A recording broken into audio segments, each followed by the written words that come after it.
So in today's video, we're going to talk about uncertainty. Even though while we talk about uncertainty, the video is not about uncertainty, it's about you.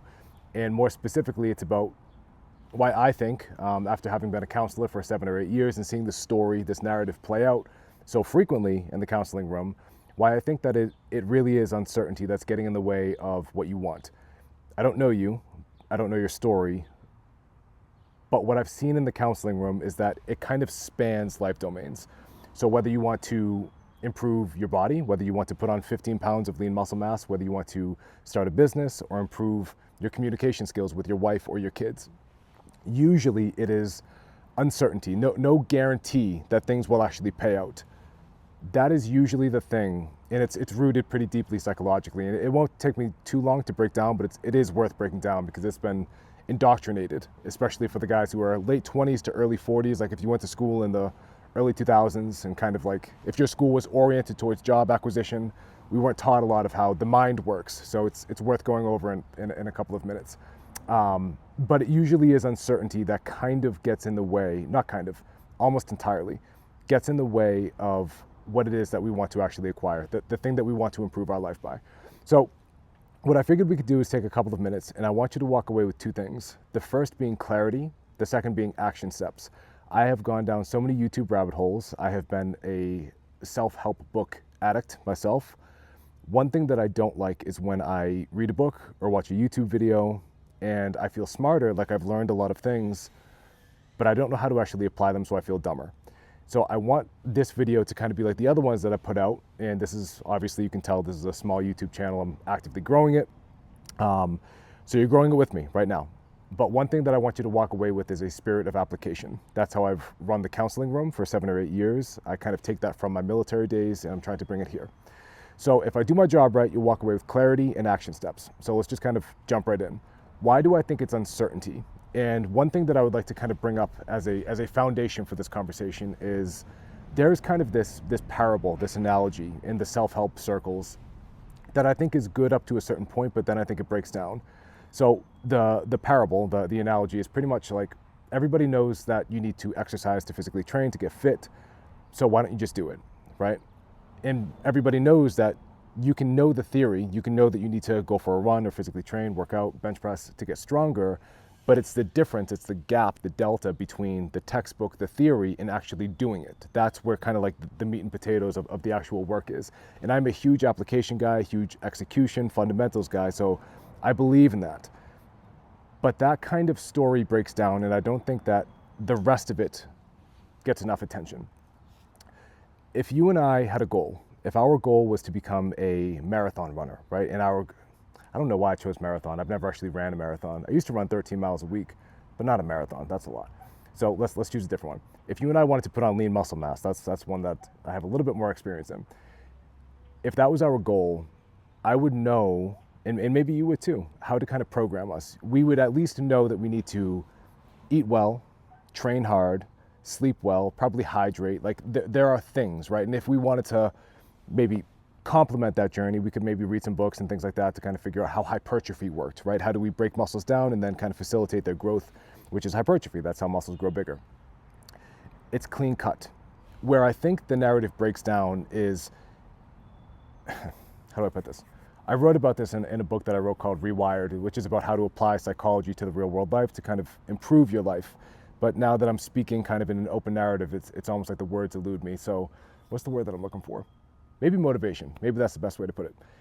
The motivation breaks down. The theory breaks down after you get outside of the gym, right? So if you take a different analogy, if your goal is no longer as sequential, as clean cut, if your goal is to improve your communication skills with your wife, there is no guaranteed payout as there was with working out. If you wanted to start your own business, there is no guaranteed payout that things would actually go well, that they would go your way. You are constantly dealing with, navigating uncertainty and the unknown. That does not get nearly enough attention because that is extremely destabilizing psychologically. I remember, okay, so I have two different stories, both of which apply to maybe how uncertainty kind of impacts us on a daily basis. And I include myself in this, by the way. This is not what I do normally. Usually I have a dialogue with somebody. I'm sitting across the room with somebody and we have a dialogue. We go back and forth. I'm able to have active feedback in the context of a conversation. So even right now, as I'm talking and making a YouTube video, as I'm talking to a phone and not another person, this is a new medium for me. So this is where I need to kind of fumble my way forward. And I say that as a participant in somebody who also needs to navigate uncertainty. So that's maybe like a normalization kind of thing for you, that I'm not excluded from this. Nobody is, because it's psychology. So I have a story about how maybe this kind of pans out in real life. So when I was in the military, in the Marine Corps, I live in Rhode Island, so if you can hear the motorcycles going by, we live on a main road, they're going by all the time. So I might cut this part out, I might leave it in, I don't know. Anyway, in the Marine Corps, we would have several different kinds of chutes. And that kind of goes into something called your qualification score, your rifle qualification score. Essentially, you lay down at 1, 3, and 500 meters and stand up, lay down, sit down, things like that, and you pretty much shoot a target. There is a second shoot where it's a little bit more, I wouldn't say mobile or dynamic, but like a little bit more, you kind of change your targets a little bit, but it's still pretty controlled. It's actually still very controlled, very methodical, very sequential. It's very, you know what you're doing, you know what you're getting into, you know how many bullets that you're going to shoot, things like that. That is a very clean, sequential, orderly form of shooting. Here's what it is not like. It is not like actual combat. I've never been to actual combat. I've never been deployed. My military packet wouldn't show anything exceptional, but I do have a compare and contrast point. Here's my contrast point. When I was about 19 years old, we also did a different kind of an exercise where we were at Quantico, Virginia, and we did some house clearing. So now you have this static, orderly shoot where everything is kind of methodical, compared to going into a house and you swap out the upper receiver of your rifle, and pretty much it goes from real bullets to fake bullets, or something called simulation rounds, which are like paintballs. I was the point man for this. In that environment, when we were clearing the house in Quantico, I was the first person who was like mock shot, right? So that was me. I was shot in the head within, I would say, 20 to 30 seconds. Not because I think that I was an idiot or did anything markedly wrong, even though some of those things might apply, but just because the real world is messy. It was not static. I was not sitting down. I did not have all of the time in the world to acquire my target, take the shot. That's kind of how life is. So when you go from theory to when things are clean cut, it's easy, low stress, that's not what the real world is. The real world is extremely messy. You're dealing with variables that you can't really, what's the right way to put it? You can't really anticipate.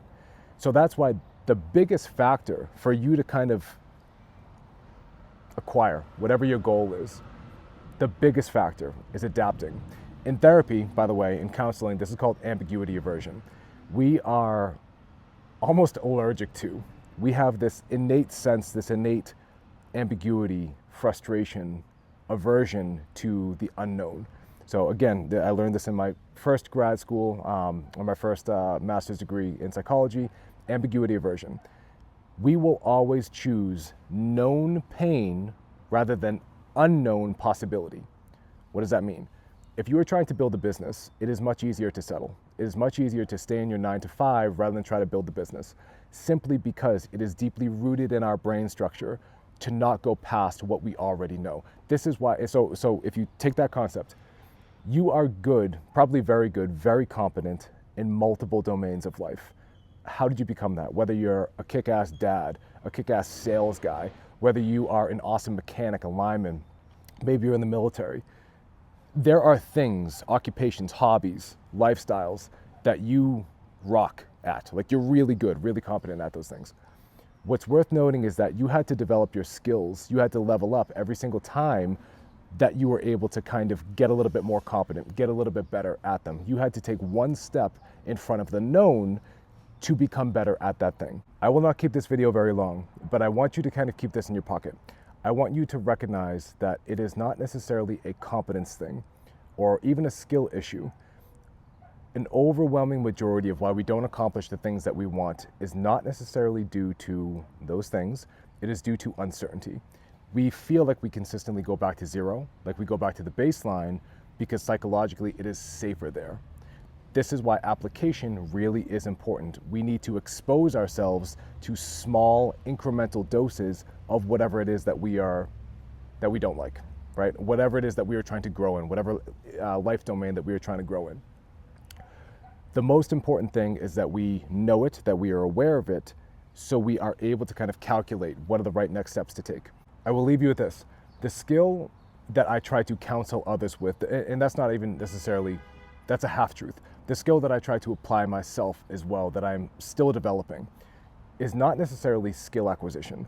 For example, like setting up like a YouTube thing, or even if it's like parenting again, like, or physical fitness, you can acquire skills. Like, you're a smart guy, you can figure it out. That's not why you keep starting from zero. It's an emotional stress response that you keep starting from zero. It's that unhealthy response to uncertainty. The skill that is most important is not skill acquisition, it is adapting. It is your ability to be okay when things are not okay. In therapy, this is called distress tolerance. That is not some vague thing. When you actually internalize that, when you start to realize that your growth in any domain, starting a business, communication, whatever it is, directly correlates with your ability to withstand discomfort, that is when the needle actually begins to move. So I will leave you with that. What I would like to know, if you have a minute, let me know the thing that you're trying to build, like specifically. Whether that is a communication thing, whether it's a physical fitness thing, whether it's a business or something like that. Leave me a comment. Let me know what the thing is that you are actually trying to overcome. I would love to be able to just kind of like see if it actually matches up with what I see in the counseling room. My guess is that it will, because you kind of see patterns over the course of 7 to 8 years or being in the military. In addition to that, if you would like to interact with me, in the description below there are 3 links. Aside from the other YouTube videos that I'm making, some of the shorter form TikTok-y things, I have 3 links below. All of them are ways to interact with me. One, you can hop on my email list. It is called the 7 Profiles Assessment. It is not only a way to get on my email list, but it is a way to kind of identify what are the 7 most common psychological profiles that I see as a counselor. People pleasing, avoidance, things like that. So that's a good one. That's like kind of like a starter. You can also check out my book on Amazon. But another one that I'm most excited about is I'm actively building a coaching business. So there is a Calendly link where you can pretty much book a free intro call with me where we can spitball your unique situation and what is the unique course of action and the stress patterns that kind of pop up for your individual life. So until then, I will leave you with that. So leave me a comment, feel free to interact with me in any one of those ways, but I will see you in the next video.